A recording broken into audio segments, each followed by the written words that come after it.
بسم اللہ الرحمن الرحیم. السلام علیکم ناظرین.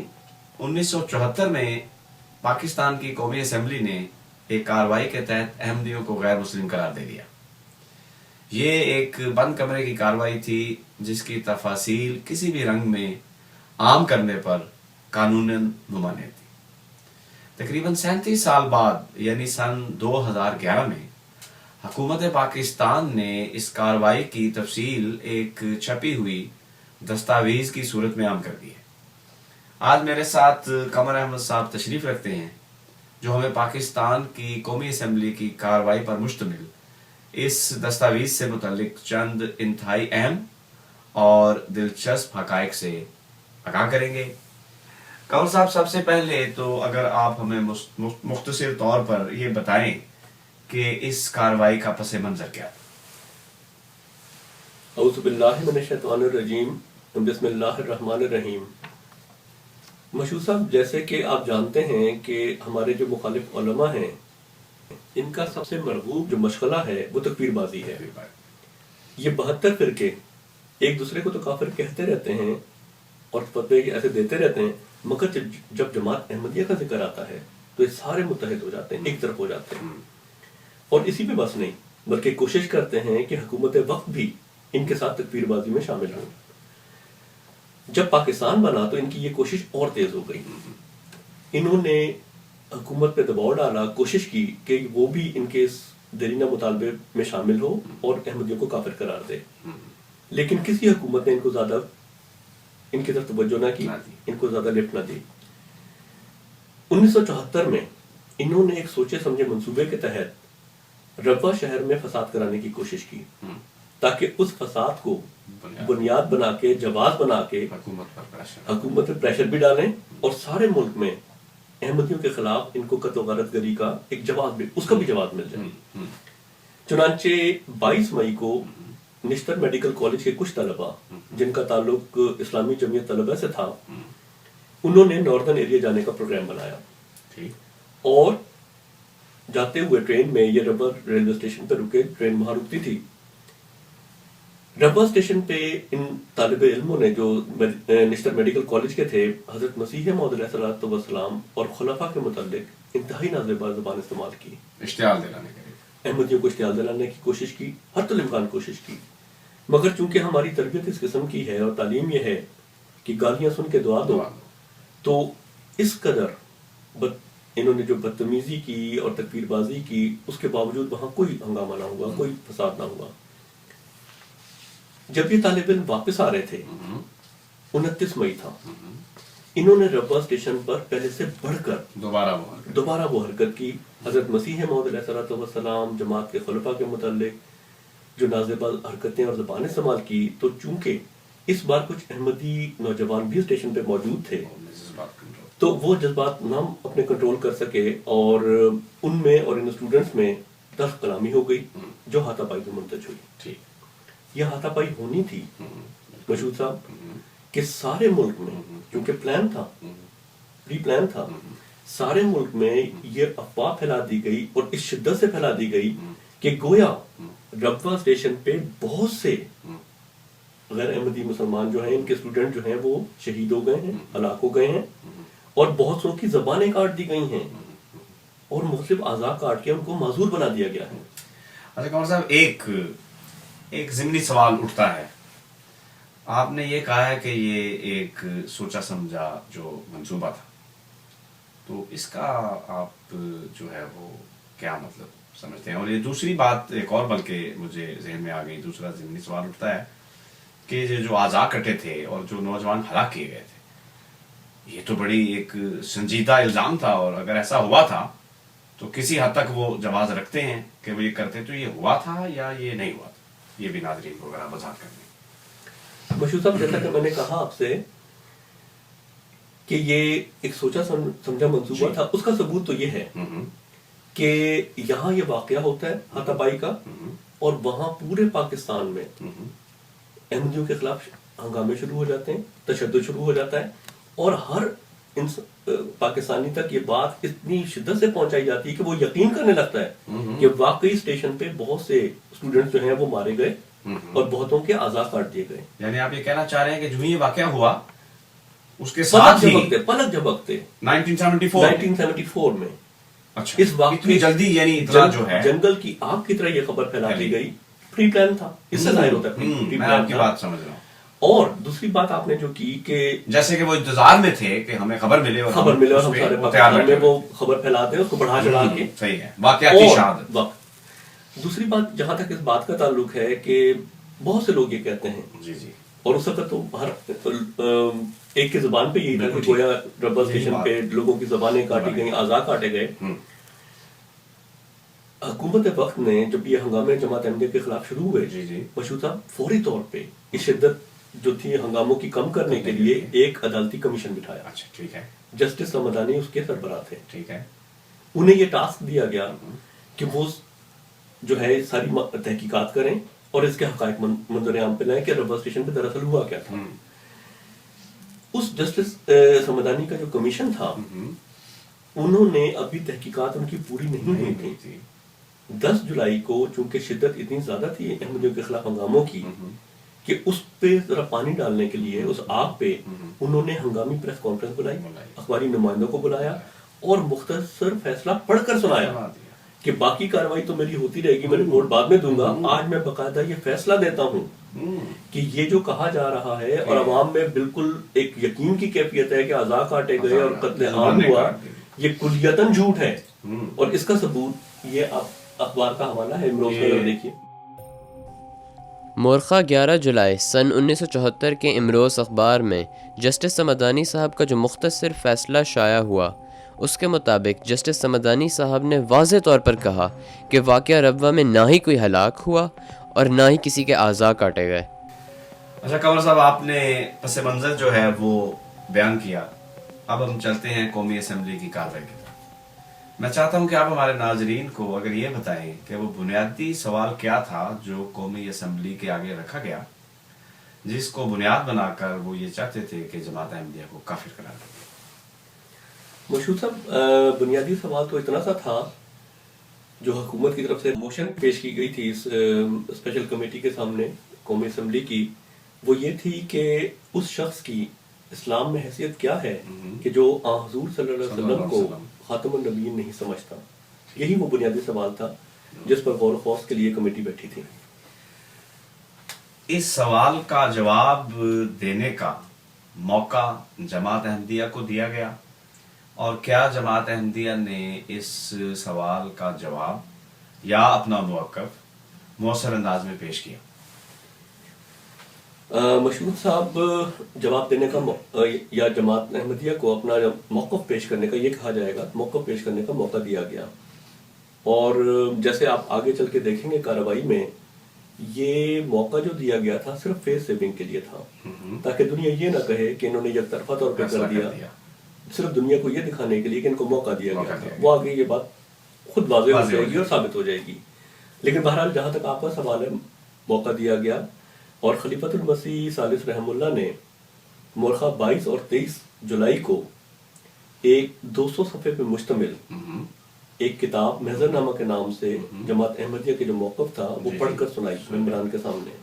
2 دن تک یہ مسلسل پڑھی گئی, اور یہ کتاب محض اسی مقصد کے لیے تیار کی گئی تھی چند دنوں کے اندر, اور اس کی ایک ایک کاپی ہر ممبر کو دی بھی گئی. اور مشہور صاحب, اگر آپ محضر نامہ پڑھیں تو آپ کو خود اندازہ ہوگا, اور یہ کوئی ہمارے ناظرین بھی ہم دعوت دیتے ہیں وہ پڑھیں, بالکل ٹھیک ہے, کہ جماعت احمدیہ نے اتنے مؤثر انداز میں اور اتنے مربوط دلائل سے یہ ثابت کیا تھا کہ جماعت احمدیہ کا ختم نبوت کا جو عقیدہ ہے وہ عین قرآن پاک, احادیث اور بزرگان سلف کے عقیدے کے عین مطابق ہے. یہ آپ نے کہا پڑھے ناظرین, تو کچھ بتائیں گے کیا یہ, اگر آپ بتا دیں ویب سائٹ اگر وہاں موجود ہے محضر نامہ, اس کا ایڈریس بتا دیں اگر آپ. یہ جو ہماری آفیشیل ویب سائٹ ہے www.alislam.org, اس پر یہ محضر نامہ موجود ہے, ناظرین جا کے وہاں سے پڑھ سکتے ہیں. اچھا جی, اب اگر آپ یہ وضاحت کریں کہ جب آپ نے کہا کہ جماعت احمدیہ نے 200 صفحوں کی ایک کتاب کی صورت میں یہ محضر نامہ بڑے مؤثر انداز میں پیش کیا, تو قومی اسمبلی کے جو کمیٹی تھی یا ممبران تھے ان کا رد عمل کیا تھا اور انہوں نے کس طریقے سے رسپانس جو ہے وہ کیا اس کے اوپر؟ مشہور صاحب، جہاں تک محضر نامے کا جب حضور نے 22 اور 23 جولائی کو پڑھ کر سنایا اور ان کو کتابیں دی گئیں تو اسمبلی کے ممبران پر اتنا اس کا گہرا اثر تھا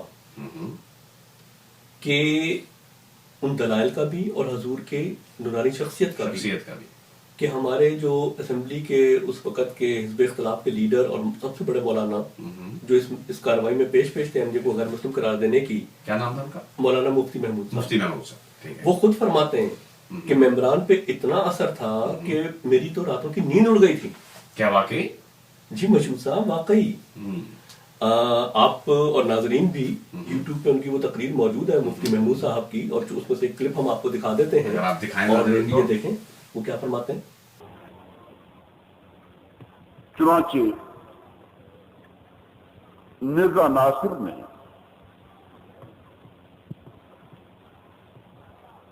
200 صفحے کی تقریباً کتاب اپنے بیان کو کتاب کی صورت میں چھاپا. وہاں آئے اور اسمبلی ہال میں اپنا 200 صفحے کا بیان مکمل طور پر پڑھ کر سنایا، جس میں ان کا پورا موقف موجود تھا. ہم نے بڑے غور سے سنا، اطمینان سے، صبر سے. اس کے بعد یہ درست ہے کہ ہمیں بھی تشویش لاحق ہوئی کہ اس کی تقریر کے بعد ممبروں پر کچھ اثر تھا، اور تم کہا یہ شکل کافر کی ہے. میں تو سیدھی بات ہے کبھی کبھی پوری رات نہیں سوتا تھا اس پریشانی سے کہ اللہ کس آزمائش میں آ گیا. کنور صاحب، حیرت کی بات ہے ایسی دستاویز جس میں جماعت کے اتنے مؤثر اور مضبوط دلائل شامل تھے، یہ حکومت نے پبلک کیسے کر دی؟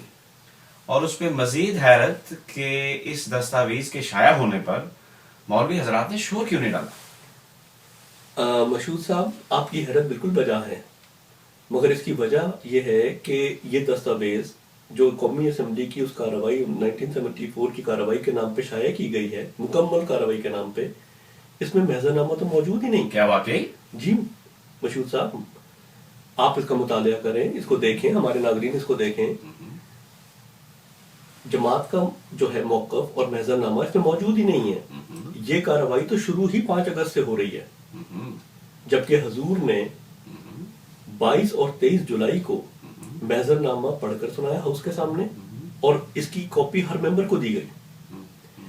مشہور صاحب، ایک اور بات کہ 22 اور 23 کو جب حضور نے یہ محضر نامہ پڑھ کر سنایا اور یہ دلائل اسمبلی کے ممبر کو پڑھ کر سنائے، اس کے بعد 12 دن تک اسمبلی کی کارروائی نہیں ہوئی. اس کمیٹی، اس اسمبلی کہہ لیں یا اسپیشل کمیٹی کہہ لیں، اس کی کارروائی 12 دن تک نہیں ہوئی. گویا 12 دن تک مولوی سکتے میں رہے کہ آخر ان دلائل کا کیا جواب دیں. اور آگے جا ایک میں عرض کر دوں کہ آگے جا کے جیسے ہم گفتگو کو آگے چلائیں گے، آپ دیکھیں گے کہ جب کارروائی شروع بھی ہوئی، جرا شروع بھی ہوئی 5 اگست سے آن ورڈ، تو ختم نبوت پہ جو دلائل تھے اور جو سوال تھا جو اسمبلی کے سامنے رکھا گیا تھا، آخر تک ان علمی دلائل کو چھیڑا تک نہیں کیا. کنور صاحب، یہ آپ بہت بڑا دعویٰ کر رہے ہیں، اس کا کوئی ثبوت اگر آپ ناظرین کو دکھائیں کہ یہ دستاویز جو ہے اس سے یہ محضر نامہ حذف کر دیا گیا ہے. مشہور صاحب، یہ تو اب ایک شائع شدہ دستاویز ہے. جی. اور جیسے میں نے کہا کہ اس میں 22 اور 23 جولائی کا ذکر ہی نہیں ہے جو حضور نے وہ محضر نامہ پڑھ کر سنایا. یہ 5 اگست سے شروع ہوتی ہے اور یہ آپ دیکھ سکتے ہیں. یہ اس دستاویز کا پہلا صفحہ ہے. اس میں کارروائی کے آغاز پر تلاوت قرآن کریم کا ذکر ہے. یہ دوسرا اور تیسرا صفحہ ہے جس میں پروسیجر آف کراس ایگزامینیشن اور اوتھ ٹیکنگ کا ذکر ہے. اور یہ صفحہ نمبر 4 ہے جس پر کراس ایگزامینیشن یعنی جرا شروع ہو جاتی ہے. مشہور صاحب، سوال تو یہ پیدا ہوتا ہے کہ یہ جرا آخر کس بیان پر ہو رہی ہے، جماعت کا وہ بیان، وہ موقف ہے کہاں کہ جس پر براہ راست اس دستاویز میں 5 اگست سے کارروائی شروع ہو جاتی ہے. بالکل ٹھیک. تو یہ ثابت ہوتی ہے یہ بات کہ جماعت کا بیان تو حذف کر دیا گیا. اور ظلم کی حد دیکھیں کہ جماعت کے دلائل، جماعت کا بیان تو حذف کر دیا گیا، اور اس کارروائی کے کمپلیٹ ہونے کے بعد جرا مکمل ہوئی ہے 24 اگست کو. ٹھیک ہے، 24 اگست اس کے کئی دن بعد مولویوں نے جو جماعت کے خلاف یک طرفہ الزام تراشیوں پہ مبنی بیانات دیے، تقاریر کی، وہ ساری کی ساری اس کارروائی کا حصہ بنا دی گئی، جبکہ جماعت کا جو موقف ہے، محضرنامہ ہے، دلائل ہیں، اسے حذف کر دیا گیا. ڈاکٹر صاحب ہیں کواکب کچھ نظر آتے ہیں، کچھ دیتے ہیں تو کالی بازی گر کھلا. مولوی حضرات جو ہیں، آپ کو علم ہے وہ کیسے عوام کو بے وقوف بنا دیتے ہیں. میں سمجھتا ہوں کہ اگر وہ یہ کہیں کہ یہ کارروائی تو شروع ہی 5 اگست سے ہوئی اور 22 اور 23 جولائی کی کوئی اس میں حیثیت ہی نہیں، تو اس کا اگر آپ ناظرین کو وضاحت کریں، کیا جواب ہے اس کا؟ مشہور صاحب، میں نے جیسے ابھی آپ کو بتایا کہ جھوٹ کے پاؤں نہیں ہوتے. جی ابھی آپ نے دیکھا کہ جماعت نے جو بیان دیا ہے، بالکل 200 صفحات پہ مشتمل جو دلائل دیے ہیں، جو خود مولانا مفتی محمود صاحب فرما رہے ہیں، جنہوں نے میری راتوں کی نیند اڑا دی تھی، وہ کہاں ہیں؟ وہ تو اس کارروائی میں، اس دستاویز میں شامل نہیں ہے. اس کے علاوہ جی خود چیئرمین صاحب یہ فرماتے ہیں، اس کارروائی میں یہ بات موجود ہے کہ وٹنس اسٹیٹمنٹ یا چیف ایگزامینیشن، وہ اس کی کاپی ہر ممبر کو دے دی گئی ہے. آپ دیکھ سکتے ہیں، یہ آپ دیکھ سکتے ہیں دستاویز کو. یہ دستاویز کا صفحہ نمبر 55 ہے، جس کے مطابق کمیٹی کے چیئرمین کہتے ہیں: So far as the examination in chief is concerned, every member has got the copy.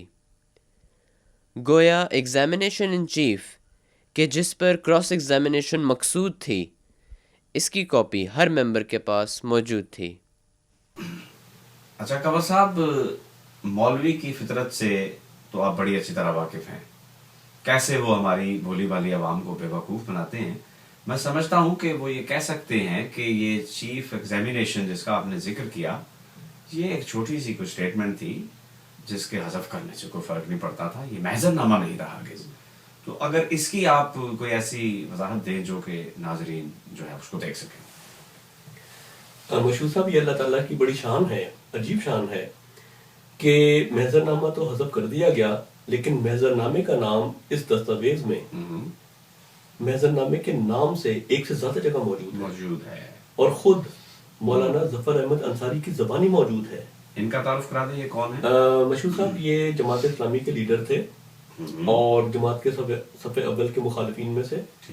اور اس جو کمیٹی تھی، اسپیشل کمیٹی، اس کے انتظامی معاملات کے روح رواں تھے، اور غالباً انہوں نے ہی اس کارروائی کی تفاصیل کو کمپائل کیا تھا، اور کمپائل کرتے ہوئے اس میں سے محضر نامہ کو غائب کر دیا. مگر خود ان کی زبانی اللہ تعالیٰ نے محضر نامے کا ذکر رہنے دیا. چنانچہ صفحہ نمبر 504 جو ہے اس کارروائی کا، اس دستاویز کا، اس میں آپ دیکھ سکتے ہیں کہ مولانا اس کا ذکر کر رہے ہیں، محضر نامے کا نام لے کر اس کا ذکر کر رہے ہیں. یہ آپ دیکھ سکتے ہیں. جناب والا، میں یہ کہنا چاہتا ہوں کہ تحریری بیان دینے کا جو سلسلہ انہوں نے شروع کیا ہے، اس کی حوصلہ افزائی نہ کی جائے. کافی طویل بیان وہ اپنے محضر نامے میں دے چکے ہیں. کنور صاحب، یہ تو بددیانتی کی انتہا ہو گئی، اور یہ جو بھی آپ نے ثبوت دکھایا ہے، اس سے یہ بات بڑی واضح ہو جاتی ہے. اگلی بات میں آپ سے یہ پوچھنا چاہوں گا، اگر آپ ہمارے ناظرین کو اس کی وضاحت کر دیں کہ جو بنیادی سوال کمیٹی کے سامنے رکھا گیا تھا کہ جو شخص ختم نبوت پر ایمان نہیں رکھتا اس کی اسلام میں کیا حیثیت ہے، جس کا جواب جماعت نے محضر نامے کی صورت میں مؤثر انداز میں دلائل کے ساتھ پیش کر دیا کمیٹی کو. بڑی ایک یہاں پہ چیز جو ہے میں آپ سے جاننا چاہوں گا، کیا کمیٹی کے کسی ممبر نے اس بات کا ذکر نہیں کیا کہ جو بنیادی سوال کمیٹی کے آگے رکھا گیا تھا اس کو تو سرے سے ڈسکس ہی نہیں کیا گیا، ٹچ ہی نہیں کیا گیا؟ مشہور صاحب، جیسے میں نے پہلے عرض کی آپ سے کہ جو جماعت کے بنیادی دلائل تھے ان کو نہیں چھیڑا گیا، گویا ختم نبوت کا مسئلہ ہی نہیں چھیڑا گیا. اور چونکہ ہاؤس کے سامنے بنیادی سوال یہی تھا جو آپ نے فرمایا، اور اس سوال کو ٹچ ہی نہیں کیا گیا، باقاعدہ ممبران نے اس بات کو محسوس تو دور کی بات ہے، باقاعدہ اس کا ذکر کیا، برملا اس کا اظہار کیا. ایک ممبر تھے اس اسمبلی کے، سردار صاحب، انہوں نے باقاعدہ یہ اٹھ کے کہا، چیئرمین صاحب سے کہا کہ چیئرمین صاحب جس کام کے لیے ہم بیٹھے ہیں، جس سوال پہ غور کرنے کے لیے بیٹھے ہیں، اس کو تو ہم نے ٹچ بھی نہیں کیا. لفظ ٹچ کہا انہوں نے، اور یہ موجود ہے اس دستاویز. جی یہ اس دستاویز میں موجود ہے، اور اگر آپ کے پاس ثبوت چاہتے ہیں تو میں چاہوں گا کہ میں اپنا کلپ پیش کرتا ہوں، یہ دیکھیے گا. I want to bring it to the notice of this honorable House that the main question, I should say, before the special committee or the assembly is as to what is the status of a person who does not believe in the finality of the prophethood. That question or that point is still untouched. اچھا قمر صاحب، اگر یہ جرا اتنی ہی غیر متعلقہ تھی اور جماعت کی طرف سے دیے گئے دلائل پر نہ تو جرا کی گئی اور نہ ہی ان کا رد کیا گیا، تو کیا صرف ایک ہی ممبر تھے جنہوں نے اس کو محسوس کیا اور کوئی اسمبلی کا ممبر نہیں تھا جس نے اس پر کہا ہو، محسوس کیا ہو اس چیز کو؟ مشہور صاحب بالکل ایک سے زیادہ ممبر تھے. ابھی جیسے میں نے سردار صاحب کا آپ کو بتایا، سردار محمد خان صاحب، اس کے علاوہ ایک اور اسمبلی کے ممبر تھے، سردار، وہ بھی سردار ہیں، ان کا نام ہے سردار عنایت الرحمان عباسی صاحب. ٹھیک ہے. 2 سپٹمبر کو، ٹھیک ہے، جبکہ حضور پر جرا، جماعت پر جو جرا تھی وہ ختم ہوئی تھی 24 اگست کو. ٹھیک ہے. کارروائی مکمل ہونے کے بعد، جماعت کی طرف سے دلائل آنے کے بعد، اس پہ جرا یا رد ہونے کے بعد 2 سپٹمبر کو موصوف فرماتے ہیں اپنی جو بعد میں تقاریر ہوئی تھی اس میں کہ جماعت احمدیہ کے دلائل کا رد نہیں کیا گیا، اور یہ ہمارے علماء پہ بہت بڑا دھبا ہے. کالا صاحب یہ بڑا اپنے مضبوط الفاظ، میں کہوں گا کہ اسٹرانگ الفاظ بولے ہیں، ان کا کچھ ثبوت اگر آپ ناظرین کو دکھا دیں. مشہور صاحب بالکل، ہاتھ کنگن کو آرسی کیا. جی آپ ثبوت دیکھنا چاہتے ہیں؟ یہ جو مواد انہوں نے اس ہاؤس کے سامنے رکھا ہمارے علماء کرام پر بہت بڑا دھبا ہے، ایک اتنا بڑا چارج ہے. میں سمجھتا ہوں کہ اس چارج سے، اس دھبا سے چھٹکارا حاصل کرنے کے لیے انہیں اپنے عوام کے سامنے آنا چاہیے. آپ کے یعنی مفتی صاحب کے جوابات میں نے پڑھے، طویل ڈکشنری جس میں انہوں نے اپنے تمام علم کا ذخیرہ اکٹھا کر دیا تھا، سب میں نے دیکھا، میں نے پڑھا، لیکن کہیں ایک جھلک ان چارجز کی، ان کے حقائق کی جو انہوں نے یہاں پیش کیے، خدا جانے وہ سچے ہیں یا جھوٹے ہیں. اگر وہ جھوٹے بھی ہوں تو عقلی طور پر تسلیم کرتا ہوں. اب آپ نے اس کی تردید نہیں کی تو میرے پاس کیا جواب ہے؟ پھر یہی عباسی صاحب اسی دن یعنی مورخہ 2 ستمبر کو اس رپورٹ کے صفحہ نمبر 2712 کے مطابق اپنے علماء سے احمدیہ دلائل کا رد نہ کرنے کا گلہ کرتے ہوئے فرماتے ہیں، ہم جو مسلمان ہیں، ہم دین سے واقف ہیں. جو مناسب جواب ہے اس ہاؤس کے سامنے ہمارے علماء ایک پمفلٹ کی شکل میں لائیں اور ہماری رہنمائی فرمائیں. اس پر کرنل حبیب صاحب پوائنٹ آف آرڈر پر کہتے ہیں، میں عرض کرنا چاہتا ہوں کہ اس وقت جو تقریریں ہوئی ہیں اور جو حضرات اپنا موقف بیان کر رہے ہیں وہ اب تمام کی تمام کتابوں کی شکل میں باہر آ جائیں گی اور اس کا زبردست دنیا میں پروپیگنڈا ہوگا اور ہماری آئندہ آنے والی نسلیں اس کو پڑھیں گی. انہوں نے یہاں فرمایا تھا کہ اگر یہاں کوئی عالم بیٹھا ہے جو عربی جانتا ہے، وہ یہ سمجھے گا کہ عربی میں زیر زبر پیش سے کیا مطلب ہوتا ہے اور کیسے مفہوم تبدیل ہو سکتا ہے. ہمارے یہ علماء کے لیے اتنا بڑا چیلنج تھا، لیکن ان میں سے کوئی ایک بھی نہیں اٹھا. میں یہ عرض کرنا چاہتا ہوں کہ ان کے جواب میں موصوف ابھی جملہ بھی پورا نہیں کر پاتے کہ چیئرمین صاحب فرماتے ہیں، پوائنٹ آف آرڈر پیش کر لیا، اب تشریف رکھیں. مشہور صاحب گویا چیئرمین صاحب کرنل صاحب کو فرما رہے ہیں کہ خاموش ہو جائیں، بیٹھ جائیں. ایسا سچ نہ بولیں کہ جو ہمارے لیے مشکلات پیدا کر دیں. وہ عوام جن کو مولوی پہلے سے بھڑکا چکے ہیں اور وہ آلریڈی سڑکوں پہ ہیں, یہ نہ ہو کہ وہ ہمارے خلاف ان کی مخالفت ڈائیورٹ ہو جائے. ان کو خطرہ تھا, یہ خطرہ تھا جب بھی ان کو خاموش کروا رہے تھے, اور کرنل صاحب خاموش نہیں ہوتے, اس کے باوجود وہ خاموش نہیں ہوئے. اور بڑی دلچسپ گفتگو اگر فرماتے ہیں, اور آئیے دیکھیے وہ کیا فرماتے ہیں. کیا وجہ ہے کہ انہوں نے جو جواب یہاں دیے ہیں ان دلائل کو زیر بحث نہ لایا گیا؟ ان کے موقف کو جو نہایت خطرناک تھا, ان کے جوابات کتاب کی شکل میں کیوں نہیں آئے؟ چونکہ میرا بیٹا اور اس کا بیٹا, ہماری نسلوں کی نسلیں بھی ان کو پڑھیں گی, ہمارے علماء کے بیانات پڑھیں گے, تو وہ اپنے ذہن میں کیا تصور پیش کریں گے؟ مشہور صاحب یہ خیال رہے کہ یہ تمام گفتگو 2 سپٹمبر کی ہے, جبکہ جماعت کا بیان اور اس پر جرا 24 اگست کو ختم ہو جاتی ہے. حضور اور جماعت کا واپس چلا جاتا ہے. 2 سپٹمبر کو ان ممبران کا یہ کہنا کہ جماعت کے دلائل کو توڑا ہی نہیں گیا, ان کا رد ہی نہیں کیا گیا, یہ ثبوت ہے اس بات کا کہ ٹل دی اینڈ جماعت کے دلائل کو نہیں توڑا گیا, اس کا رد نہیں کیا گیا. گور صاحب, میں سمجھتا ہوں ناظرین کے ذہن میں ایک بڑا نیچرل سوال آ جائے گا کہ اگر جماعت کا جو بیان ہے اس پہ جرا نہیں کی گئی, اگر جماعت کے جو دلائل تھے جو جماعت نے پیش کیے ان کو توڑا نہیں گیا, تو پھر یہ 11 دن تک جرا کس بات پر ہوتی رہی اور کیا ہوتا رہا؟ مشہور صاحب وہی جو ہمارے مخالف مولویوں کا تو امتیاز ہے کہ جماعت کے علمی دلائل کے مقابل مغلظات, اعتراضات, ایسے حوالے جو ایگزسٹ نہیں کرتے, یا ایسے حوالے جو آؤٹ آف کانٹیکسٹ ہیں, تو یہی وہ 11 دن کرتے رہے. اس کا کوئی اگر آپ ناظرین کو ثبوت دکھا سکیں. مشہور صاحب ایک بڑا دلچسپ ثبوت اس کا جو ہے وہ تو اٹارنی جنرل صاحب جو ہیں ان کی ایک شکایت ہے جو وہ چیئرمین صاحب سے کر رہے ہیں اسی ملک کے متعلق. یاد رہے, معاف کیجیے گا, کہ اٹارنی جنرل صاحب مولویوں کے سوالات اکثر, بعض دفعہ مولوی خود بھی پوچھتے تھے, لیکن اکثر وہ مولوی کے سوالات آگے کیا کرتے تھے. تو ایک جگہ وہ چیئرمین صاحب سے خود فرماتے ہیں کہ چیئرمین صاحب مجھے جو حوالے دیے جا رہے ہیں وہ آؤٹ آف کانٹیکسٹ ہیں, اس سے میں کچھ اور ہی امپریشن لے لیتا ہوں, اور یہ حوالہ پلیز آپ اگر دکھائیں, یہ بڑی دلچسپ چیز ہے. And you have noticed, sir, that I was given some of the citations a different impression from the small quotation which I was given. I think it should be carefully studied before they ask me to put a question.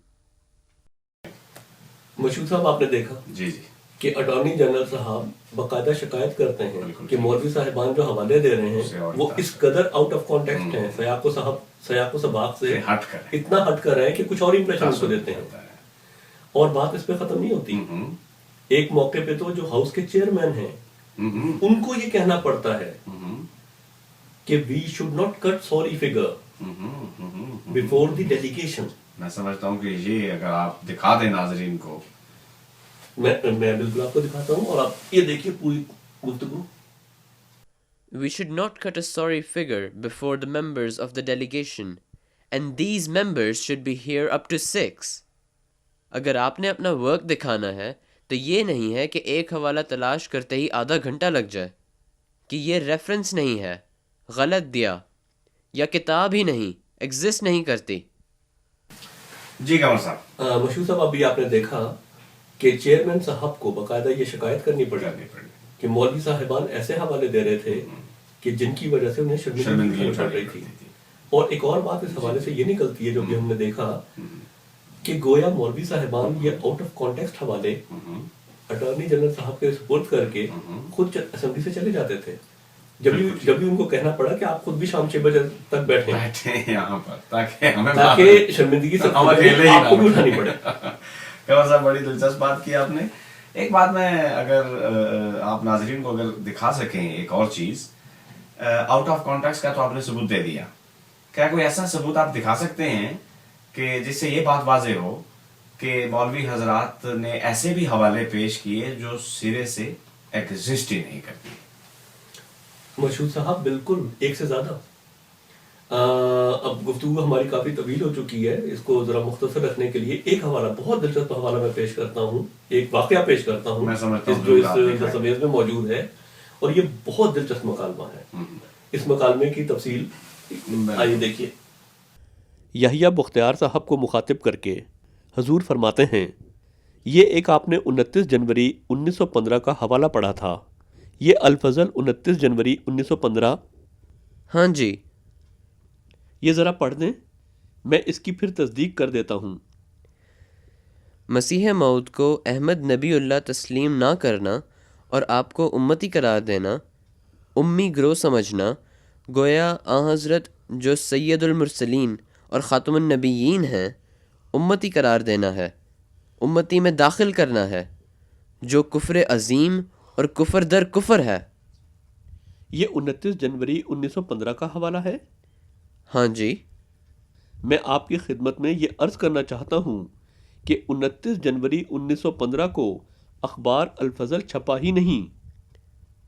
29 جنوری 1915 کو، یا یہ حوالہ کسی اور issue میں ہے؟ نہیں، کسی ایشو میں نہیں ہے، یہ حوالہ ہی نہیں ہے، یہ بنایا گیا ہے۔ تو میں اسی واسطے ویریفائی کرا رہا ہوں، اسی لیے میں کہہ رہا ہوں، یا کسی اور جگہ ہو، یہ مس پرنٹ ہو۔ نہیں، کہیں بھی نہیں ہے، یہ کسی جگہ بھی نہیں ہے، یہ تھوڑے سے وقت میں جب سے اخبار چھپا ہے اس وقت سے ہم نے نہیں دیکھا، لیکن جو ہمارا ذہن ہے، جو ہماری تربیت ہے، میں کہتا ہوں۔ نہیں جی، ٹھیک ہے، اسی واسطے تو اخبار کا آپ کو اور اخبار کا حوالہ دیا ہے، اس اخبار کا جو چھپا ہی نہیں۔ نہیں، میں سمجھا۔ نہیں، کہیں اور بھی نہیں ہے، کہیں اور بھی نہیں ہے، یہ فائل پڑا ہے، اس میں سے 29 کا نکال دیں۔ نہیں جی، 1915 میں الفضل چھپتا ہی نہیں تھا۔ 1915 میں الفضل تیسرے دن چھپتا تھا، اور 29 تاریخ نہ چھپنے کی تاریخ ہے۔ نہیں، میں نے کہا الفضل چھپتا تھا، 29 تاریخ کو نہیں چھپا تھا۔ نہیں، دیکھیں، روزانہ نہیں تھا۔ میں نے عرض کیا کہ پہلے بھی جو تھا اس میں میں نے کہا 26 اور 29 بائی ویکلی، تو ان میں سے کہیں نہیں یہ حوالہ، اس کے آگے پیچھے کوئی حوالہ ہے ہی نہیں۔ بس ٹھیک ہے۔ کنور صاحب یہ تو عادی ہو گئی، اور یہ ناظرین جو ہے وہ انہوں نے بھی دیکھ لیا ہے۔ مختصراً اگر آپ عرض کر دیں کہ یہ جو 11 دن کی نام نہاد جرا ہوئی ہے، اس میں کیا کچھ اور بھی موجود ہے جس کا تعلق جماعت کے جو بیان کے ساتھ نہ ہو، اور جو جماعت نے دلائل پیش کیے ہیں ان کے ساتھ نہ ہو، اور محض مولویوں کا دجل اور فریب ہو؟ مشہود صاحب، یہ تو پوری کی پوری کارروائی اگر آپ اس دستاویز کو پڑھیں تو آپ کو پتہ چلے گا کہ پوری کی پوری جو جرا تھی وہ انہی دجل و فریبوں پہ مبنی تھی، ان کا کوئی تعلق جماعت کے دلائل سے نہ تھا۔ ایک کچھ مثالیں میں نے آپ کو دی، ایک مثال میں آپ کو اور دیتا ہوں، ایک ثبوت اور پیش کرتا ہوں کہ ایک تو نان ایگزسٹنٹ حوالوں کا تھا، ایک آؤٹ آف کانٹیکٹ حوالوں کا تھا، اور غیر متعلقہ باتیں جو تھیں جس کا اس سوال سے بھی تعلق نہیں تھا جو ہاؤس کے سامنے رکھا گیا، اور جماعت کے دلائل سے بھی تعلق نہیں تھا۔ وہ نائجیریا میں جماعت احمدیہ کی ایک مسجد ہے جس کے اوپر اعتراض کیا گیا کہ گویا اس پر کلمہ جو ہے وہ غلط لکھا ہوا ہے، استغفر اللہ، اور پھر آخر میں اٹارنی جنرل صاحب مان بھی گئے اور کہنے لگا نہیں میں تو صرف کلیریفیکیشن چاہتا تھا، یہ تو بڑی دلچسپ، اور ٹھیک ہے بس مرزا صاحب بس۔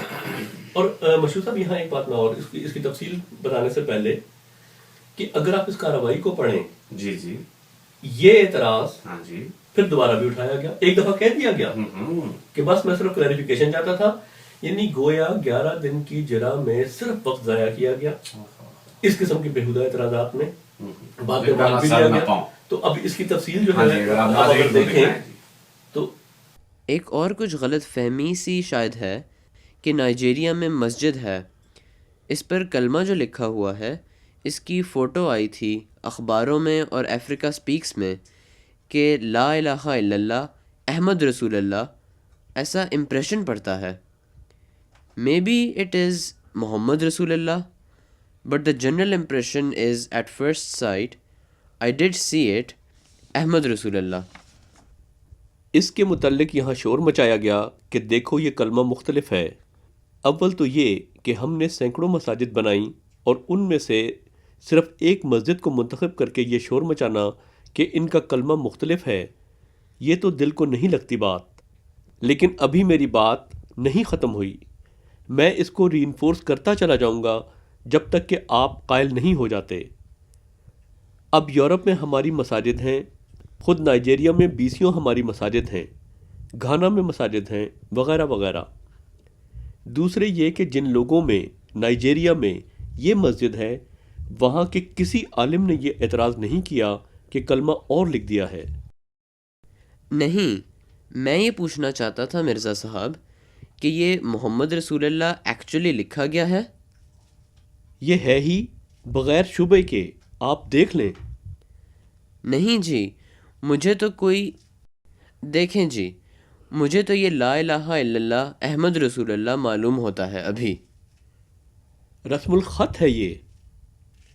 ہاں، یہ کہ وہ اگر محمد کو اس طریقے سے لکھیں کہ میم کو نیچے سے شروع کر کے، نیچے سے اٹھاتے ہیں، نیچے وہ میم کا موٹا ہے. پھر ہو سکتا ہے کہ وہ محمد ہو. پھر اس کے بعد اٹارنی جنرل خود ہی فرماتے ہیں، نہیں مرزا صاحب، میرا خیال تھا کہ ایکچولی یہ لا الہ الا اللہ محمد رسول اللہ لکھا ہوا ہے، یہ میں کلیریفائی کرانا چاہتا تھا. پھر موصوف یہ بھی اقرار کرتے ہیں کہ مولویوں نے اس بارے میں ان کو غلط تاثر دیا تھا، اسی لیے وہ وضاحت چاہتے تھے. کہتے ہیں That was the impression given to me. That is why I wanted a clarification. موصوف آخر میں فرماتے ہیں کہ نہیں مرزا صاحب، میں صرف یہی کہنا چاہتا تھا کہ آپ کلیریفائی کر دیں کہ یہ صرف لا الہ الا اللہ محمد رسول اللہ لکھا ہوا ہے، بس. قمر صاحب، بڑا ایک مختصر سا سوال، یہ جو کاروائی ہوئی یہ بند کمرے میں کیوں ہوئی؟ اور دوسرا یہ کہ اس کو پبلک کرنا قانوناً جرم کیوں قرار دے دیا گیا؟ مشہور صاحب اس کی وجہ مخالفین کا یہ خوف ہے کہ جماعت احمدیہ کے قرآن و سنت پر مبنی دلائل، بہت مضبوط دلائل، کہیں عوام الناس تک نہ پہنچ جائے. اور اس بات کا ایک اور ثبوت یہ ہے کہ محضر نامہ اسی وجہ سے اس سے غائب کر دیا گیا. یعنی جب یہ شائع بھی کی جاتی ہے، انہیں پتا تھا کہ آج نہیں تو کل یہ منظر عام پہ آ جائے گی، اس خوف سے انہوں نے محضر نامہ کو نکال بھی دیا، اس کاروائی سے نکال بھی دیا، اس دستاویز سے نکال دیا. اور اس کے علاوہ تیسرا ثبوت کہ بند کمرے کی کاروائی کیوں تھی، یہ ان کا خوف باقاعدہ ممبران جو ہیں پارلیمنٹ کے، ہاؤس کے، ان کی باتوں میں، ان کے ذہنوں میں جھلکتا نظر آتا ہے اسی کاروائی میں. اچھا، اس کا اگر آپ کوئی، جی میں اس کا آپ کو دیتا ہوں، اور یہ آپ دیکھیں اس حوالے کو. مسٹر چیئرمین سر، میں یہ گزارش کرنا چاہتا ہوں کہ ڈیلیگیشن کے ممبر بڑے بریف کیسز لے کر اور بیگز لے کر اندر آتے ہیں. کہیں ایسا نہ ہو جناب والا کہ وہ اسمبلی کی، ہاؤس کی کارروائی کو ٹیپ ریکارڈ کر رہے ہوں. اس سے متعلق ذرا تسلی کر لیجئے. قمر صاحب، گفتگو کے اختتام کی طرف ہم بڑھ رہے ہیں. میں چاہتا ہوں کہ اگر آپ ناظرین کو یہ ثابت کریں، دکھائیں کہ یہ جو کارروائی تھی یہ انصاف پر مبنی نہیں تھی. مشہور صاحب، آپ نے بالکل درست فرمایا، یہ کارروائی بالکل انصاف پر مبنی نہیں تھی. اور گفتگو کو مختصر رکھتے ہوئے میں صرف نکات بیان کرتا ہوں. نمبر 1، اگر یہ کارروائی انصاف پر مبنی ہوتی تو جماعت احمدیہ کے جو دلائل تھے علمی، محضر نامہ کی صورت میں جو دیے گئے، ان پر بحث کیوں نہ کی گئی، ان پر جرا کیوں نہ کی گئی. نمبر 2، ان دلائل کو چھوڑ کر محض لغو الزامات پہ کیوں غیر متعلقہ جو باتیں تھیں. غزوہ کا باتوں پہ 11 دن ضائع کیے گئے، جیسے کہ میں نے مثال دی آپ کو بالکل بالکل آپ یہ حوالے دکھا چکے ہیں نان ایگزسٹنٹ حوالے، آؤٹ آف کانٹیکسٹ حوالے۔ نمبر 3، 11 روز کی صبح سے شام تک کی کارروائی میں جی جی جماعت کی طرف سے حضور کے علاوہ کسی اور شخص کو ایک لفظ ادا کرنے کی اجازت نہیں دی گئی، جبکہ دوسری طرف سے ایک سے زیادہ اشخاص بولتے رہے۔ نمبر 4، ان کی بدنیتی یہاں سے ثابت ہوتی ہے کہ محضر نامہ کو کمپائلیشن کے وقت اسی وقت کیا گیا ہے، مکمل طور پر حذف کر دیا گیا، غائب کر دیا گیا۔ بالکل ٹھیک ہے۔ نمبر 5 سب سے اہم، جی اگر یہ انصاف پہ مبنی ہوتی کارروائی تو حضور کو دلائل دینے سے روکا نہ جاتا، حضور کو دلائل دینے سے روکا نہ جاتا، باقاعدہ روکا گیا۔ بالکل ٹھیک۔ اور وقت کی اور حضور کی غیر موجودگی میں یہ پلاننگ ہوتی تھی کہ کس طرح حضور کو جواب دینے میں صرف ہاں یا نہ تک محدود رکھا جائے۔ کیا جائے، یہ بات بالکل ٹھیک ہے۔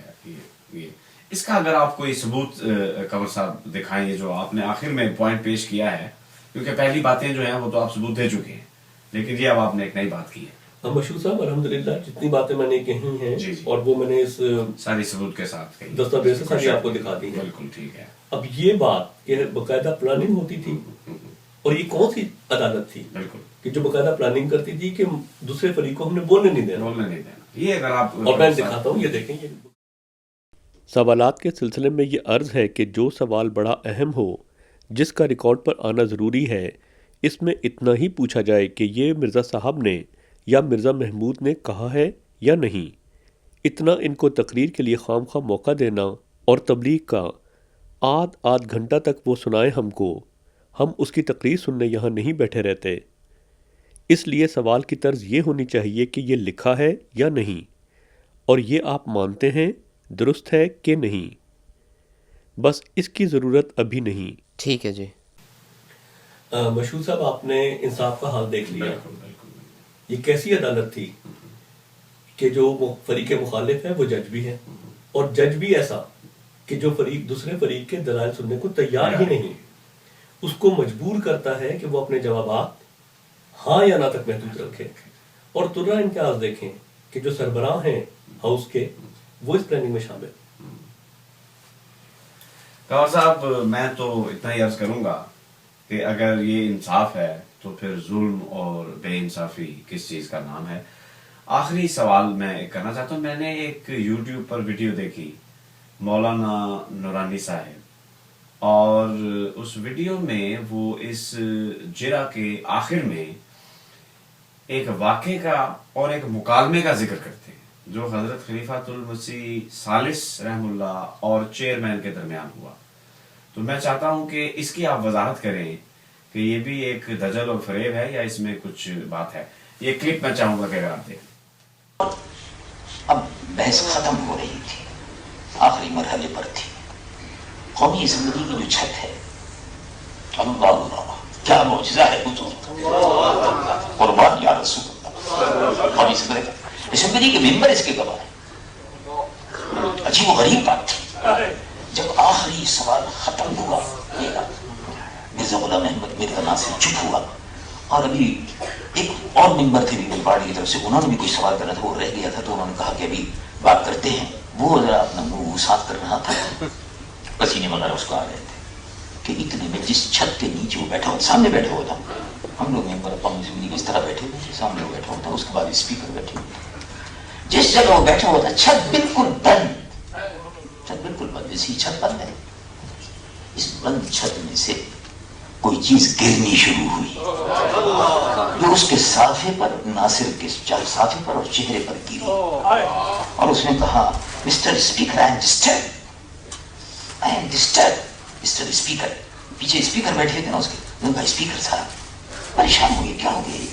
تو وہ جلدی سے اسپیکر نکال دی، دوسرا جو نوکر وہاں کھڑے رہتے ہیں ملازمین، قاصد وغیرہ، چپراسی، پیون وغیرہ، پانی لاؤ یہ لاؤ، تمام اس کے منہ پر گندگی تھی، اس کے صافے پہ گندگی تھی، معلوم جیسے چڑیا نے معلوموں کو گندگی ڈال دی ہے اس میں، اور اس میں سے چھت میں سے پھٹ کر نکل کر آ رہی ہے، خیال ہی نہیں تھا۔ کچھ لوگ اٹھے اور انہوں نے کہا کہ